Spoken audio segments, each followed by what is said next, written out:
ও ভাই ও কি করতেছ?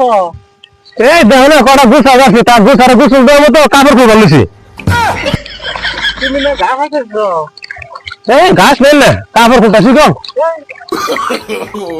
কাপড় আছে? এই যে কাপড় দেখ দাও না ও এই যে ঘা উড়াইতে কই? তুমি দেখ পারি না শুধু আমি ঘাস বাঁচতেছি তাহলে আমার জিজ্ঞাসা করা লাগবো কে হ্যাঁ আমি কইতে শুনছে ঘা ই নাই কাপড় উড়াইতেছ? তুমি দেখ পানো না সব দেখো না আমি আইটা মানুষ খেত আর রাগ ওঠাও ফালতু জানি উনকার তাহলে এই উড়া প্রায় মানে আইতে না গুনা ওরা যাইতে এই বেলা পারবা কি? না বাড়ি খেয়ে যাম গা কালকে করুন বাঁচতে গেলে ভাবে কোনটা কব না কইলে তো আর হয় না ওরা তো কইবো বহুত কথা কয়